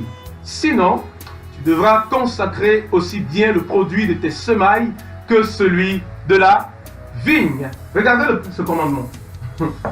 Il dit, quand tu vas faire la vigne, là, quand tu vas planter la vigne, ne mets pas d'autres semences. Parce que ça va te créer un problème. Bon, je ne vous demande pas d'être radical. Quelqu'un viendra prendre ça. Si maintenant moi j'ai fait ma vigne et j'ai planté autre chose, il dira non, la parole dit de ne pas faire ça. Non. Oh, tu as péché? Oui, oui, c'est vrai, j'ai péché. Mais j'ai péché contre moi-même. J'ai péché contre le succès de mon champ, contre ma récolte. Parce que, imaginez, vous faites un champ, vous mettez plusieurs semences, tout est mélangé. Il y a forcément une semence qui sera plus forte que l'autre, qui va étouffer les autres. La raison pour laquelle Dieu, pas par esprit de supériorité ou par esprit d'imposer les choses au cultivateur, il lui dit non, ça c'est pour son propre bien, puisqu'il connaît déjà, c'est le scientifique, il est l'agronome parfait. Et il dit, quand tu vas semer, ne sème pas plusieurs semences parce que tu risques de perdre. Vous voyez que ce principe de Dieu n'est pas là pour s'imposer, mais pour nous aider. Regardez le deuxième principe, le verset 10. Il dit, tu ne laboureras pas avec un bœuf et un âne attelés ensemble. Je ne sais pas si quelqu'un a vu la charrue avec les bœufs là. Nous, chez nous, ça existe beaucoup en Guinée. Vers l'est du pays, les gens utilisent ça, à l'est. Alors, là, comment est-ce que tu peux lier le bœuf et l'âne? Ces deux animaux qui n'ont pas la même taille. L'âne est plus petit. L'âne a une plus petite taille que le bœuf. Si tu relis les deux, mais comment est-ce que tu pourras cultiver ton champ? Comment est-ce qu'ils pourront tirer la charrue? Tu seras déséquilibré. Alors tu ne cultiveras pas comme il faut. Alors Dieu établit ce principe, pas par imposition, mais pour nous aider. Je vous montre encore un autre exemple. Regardez, au verset 11. Tu ne porteras pas un vêtement tissé de diverses espèces de fils, de laine et de lin réunis ensemble. Tu mettras des franges aux 4 coins du vêtement dont tu te couvriras. Regardez. Là, Dieu ne parle pas par imposition. Dieu n'impose pas, bien-aimé. Dieu ne transcende pas la volonté de l'homme. Il n'est pas là comme un père méchant qui ne veut pas de notre bien. Au contraire, il est là pour nous aider. Regardez ce que la Bible dit. Il dit, quand tu vas faire, chez le tisserand, quand tu vas confectionner des habits, ne confectionne pas l'habit avec 2 types de matière. C'est-à-dire quoi? La laine et le lin. Parce que l'une des 2 matières est moins dure, moins résistante que l'autre. Alors si tu associes les 2, l'habit ne sera pas résistant. Vous voyez? L'habit ne sera pas résistant. Et en plus il dit, quand tu confectionneras le vêtement, garde-toi. Il dit, fais tout possible et mets des franges aux 4 bords du vêtement. Pourquoi? Si tu ne mets pas de franges, l'habit, les fils vont se détacher jusqu'à ce que tu vas perdre l'habit plus vite que possible. Cette loi n'est pas là comme imposition, mais c'est là pour nous aider à vivre correctement. Et toutes les lois de Dieu sont là pour nous aider à vivre correctement, nous donner plus de liberté et plus de grâce à jouir de ce que Dieu nous a donné. Comment Dieu peut nous créer le monde? Dieu nous crée tout ce dont nous avons besoin, tout l'environnement que nous avons, et nous empêche de vivre et de jouir de cela. Ça n'a pas de sens. Il n'est pas alors un Dieu d'amour. Ne voyez pas, si vous voulez servir Dieu, je viens à mon point. Si vraiment vous voulez servir Dieu, commencez à ne pas avoir la parole de Dieu. Dieu qui nous donne des principes, non pas comme un Dieu, non pas comme un chef, un tyran, qui nous impose les choses. Voilà, c'est comme ça. Non. Commencez à considérer Dieu comme un Dieu d'amour, un père de famille qui veut du bien de ses enfants. Un père de famille qui veut du bien de ses enfants. Amen. Et il y a un jour, une sœur qui me posait la question. Elle me disait, frère, mais est-ce que... elle disait, est-ce que aller prendre des produits pour se faire grossir le corps et tout cela, tu sais, les filles font ça beaucoup, voilà. Mais comprenez ce que je parle, ce dont je parle. Il y a des gens qui tournent des films qui le font, elles se font grossir les seins et tout le reste, juste avec des produits. Des gens utilisent des produits pour complètement se dépigmenter. Elle me demandait, est-ce que ça vraiment c'est bien? Est-ce que... J'ai dit non, ce n'est pas bien. Est-ce que c'est un péché? Elle me demandait si c'est un péché. J'ai dit premièrement c'est un péché, mais c'est un péché contre toi-même d'abord. Amen. Regardez. Pourquoi c'est un péché contre toi-même? Parce que tu ne sais pas ce que vont produire ces produits que tu es en train de prendre à la longue. Les gens se dépigmentent, mais quelques temps après, qu'est-ce que ça donne? Peut-être même à la vieillesse par exemple. La peau devient comme une peau de salamandre. Vous connaissez les salamandres? Un type de lézard là. En fait, toutes les couleurs. Vous vous êtes fait du mal vous-même, à vous-même. Vous avez péché contre vous-même. Quelqu'un qui prend des produits pour se faire grossir le corps, les seins et tout le reste. Bien-aimé sœur, bien-aimé frère. Vous êtes sûr que ça va tenir au futur? Non. Vous le faites juste pour la jeunesse, mais vous ne mesurez pas les conséquences 10 ans, 13 ans, 15 ans, 20 ans après. Là, c'est un problème. Amen. Vous péchez contre vous-même, vous vous faites du mal autrement. Peut-être que quand je dis vous péchez contre vous-même, vous ne comprenez pas. Vous vous faites du mal à vous-même, directement. Mais de l'autre côté,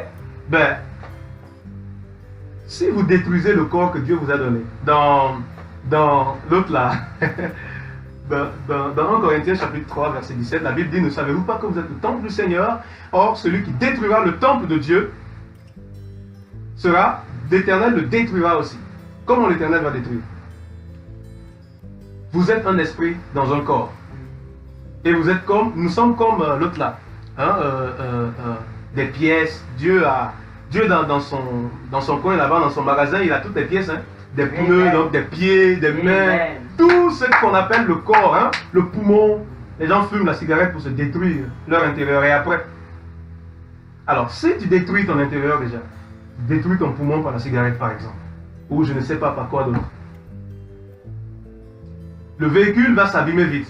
Le véhicule qui porte ton esprit, rappelez-vous, l'être humain est un esprit dans un corps. Amen. Si le véhicule est abîmé, Mais c'est simple, ça ne peut plus continuer à rouler.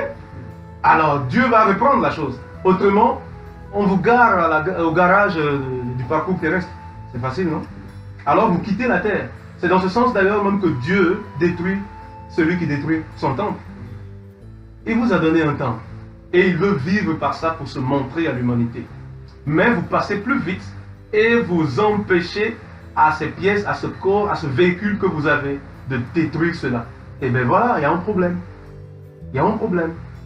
Ok, on verra le témoignage, bro. Alors je disais, considérez le Seigneur comme un père qui aime ses enfants. Vous savez, j'étais arrivé à un moment où j'étais un peu mélangé. Et je doutais chaque fois, je me disais, mais est-ce que je suis vraiment d'accord avec le Seigneur? Mais le Seigneur m'a convaincu tellement par cette écriture, j'étais tellement touché. Dans Isaïe 48, le verset 17, il dit, je suis moi l'Éternel, le Saint d'Israël, je t'instruis pour ton profit et je te conduis dans la voie que tu dois suivre.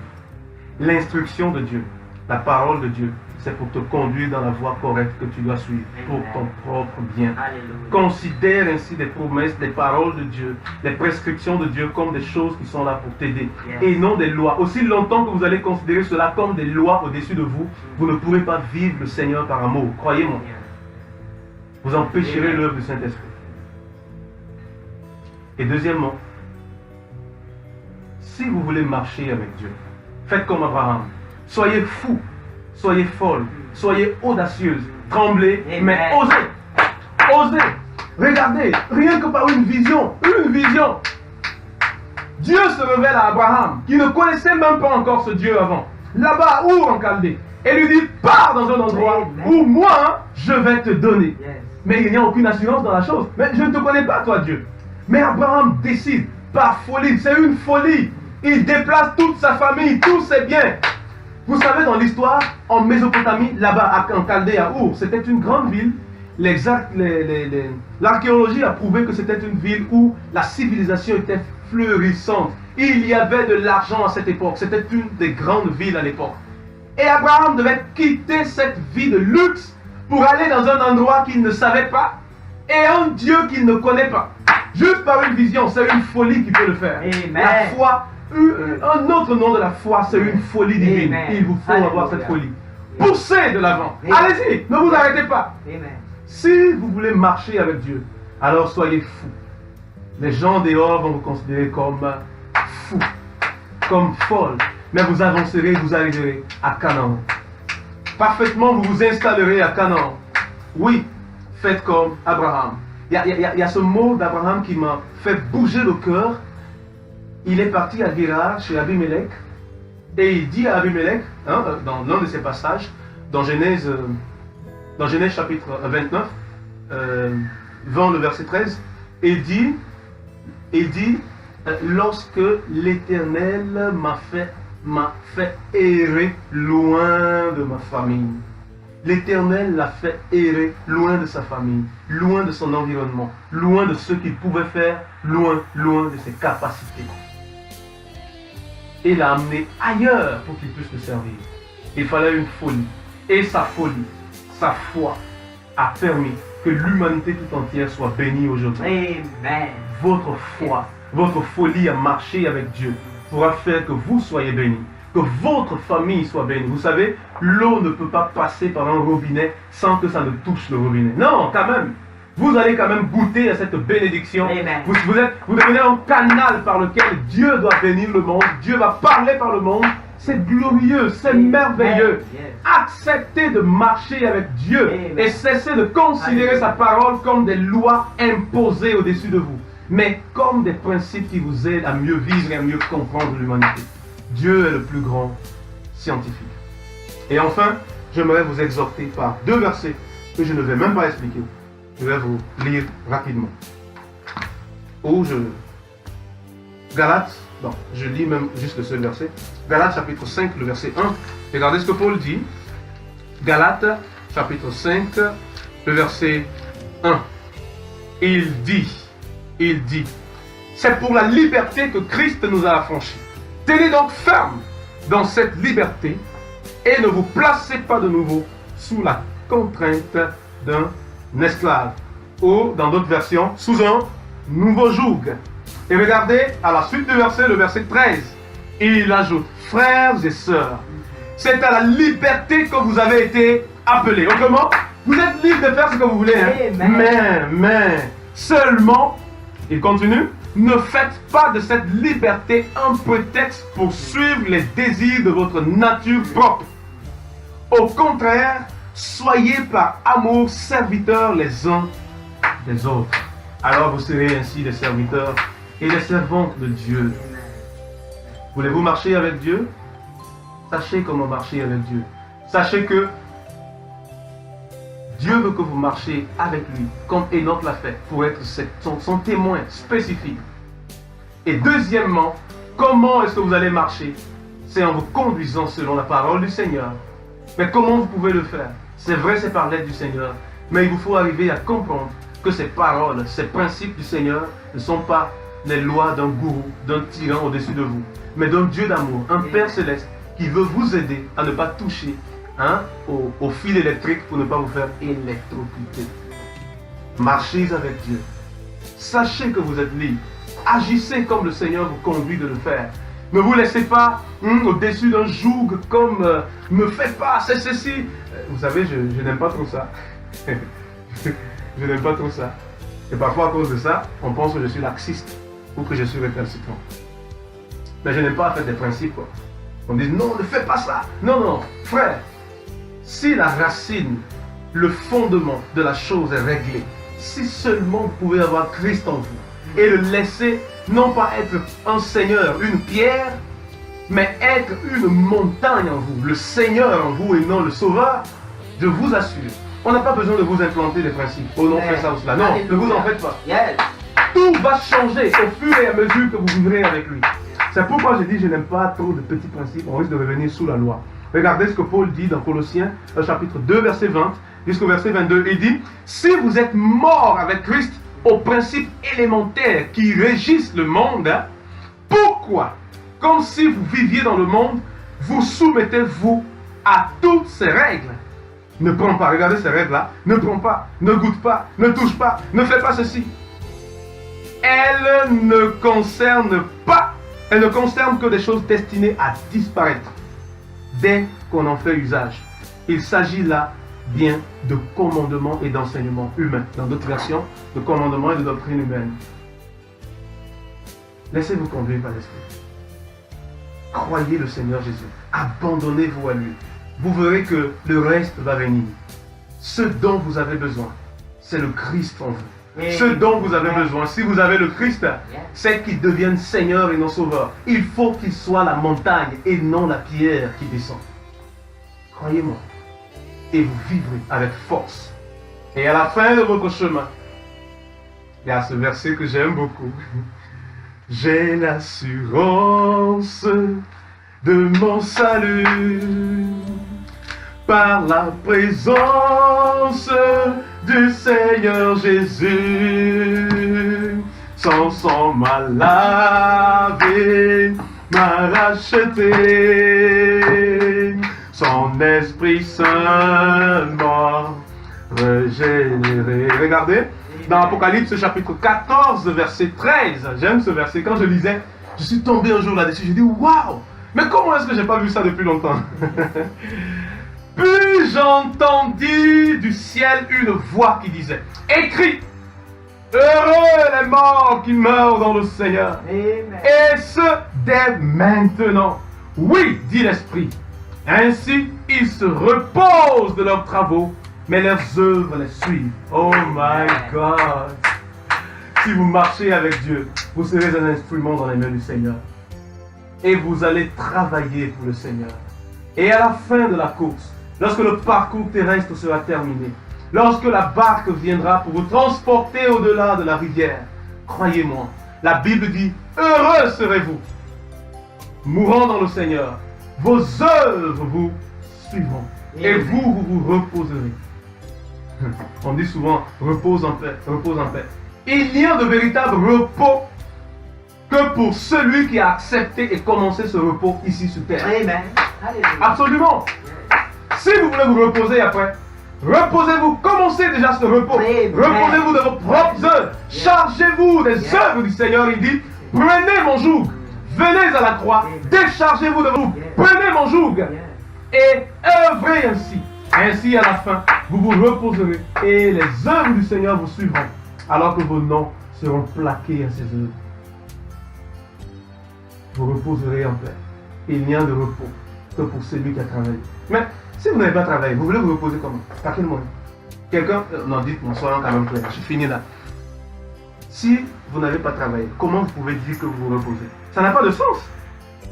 Alors, quelqu'un meurt, on dit repose en paix. Il n'y a de repos que pour celui qui a travaillé. Amen. Travaillez pour le Seigneur, abandonnez-vous à lui, faites ce qu'il veut, laissez-vous conduire par son esprit. Laissez cette pierre salvatrice devenir une montagne à la Seigneurie de Jésus-Christ. Amen. Et à partir de là, heureux ainsi serez-vous quand vous traverserez la rivière, parce que vos œuvres vous suivront.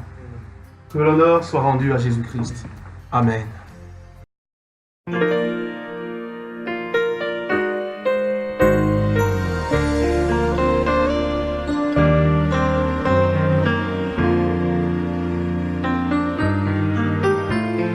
Jésus, tu es ma vie et ma joie.